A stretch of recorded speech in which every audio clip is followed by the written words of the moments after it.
Halos mag 1 week na si Madam dito sa bundok. Parang wala na atang balak bumaba to. Ang sarap naman kasi ng buhay niya dito. Wow! Siyempre, andito din yung mga angkan niya. Para lang talagang nagbabakasyon kami dito. Pati yung mga pamangkin ko andito din kasi wala pa silang pasok sa school. Alam nyo ba kung ano yung nagustuhan ko dito sa bundok? Dito kasi sama-sama kami. Yung tipong sama-samang kakain, sama-sama ding matulog. Dito lang talaga namin sa bundok yan magagawa. Sabi ng pinsan ko, masarap daw yung ulam namin ngayon. Abay, nakadala ba naman siya ng pata ng baboy. Halos 1 week na din kami hindi nakatikim ng karne. Dahil nanawa kami nung sa fiesta. Bago nga niya prituhin itong pata, pinakuluan muna to ng bongga. Nilagyan lang niya ng asin, paminta at dahon ng laurel. Talagang lalambot to kasi madami kaming panggatong dito. Wala kaming masyadong tanim dito sa bundok. Ang lagi lang naming na-harvest kamuting balangoy at kamuting balagon lang. Kaya nilubos-lubos na talaga namin ang pagluluto ng budbud dito. Araw-araw atang ito yung merienda namin. Ang tagal namang lumambot itong pata. Sabi ko nga sa pinsan ko, mga 3 kulo, pwede na yang hanguin. Napansin ko parang lumiit yung pata. Parang hindi ata magkasya to sa buong angkan ko.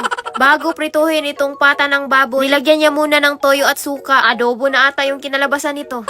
Pero dahil kawali yung ginawang lutuan, matutuloy na talaga yung crispy pata na ulam. Lalo pat binuhos na yung tagjijis na mantika.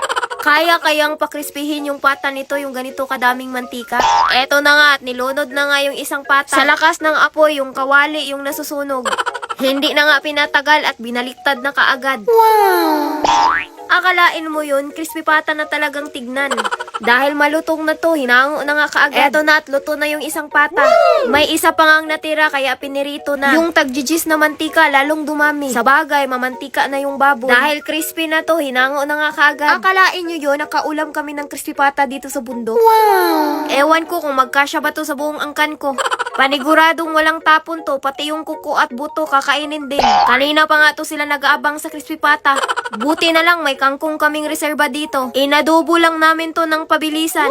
Sa dami ba naman ng panggatong, luto talaga to kagad. Pwedeng-pwede nang kainin to. Grabe, pagkasarap-sarap na talaga tong ulam namin ngayong gabi. May sausawan pa kami ditong manghang para sa crispy pata. Isa-isa na nga binubuksan yung mga ulam. Kumpletong-kumpleto na yung uulamin. Pwedeng-pwede nang imukbang. Mapadami talaga yung kain ngayon kasi isang kaldero ba naman yung kanin?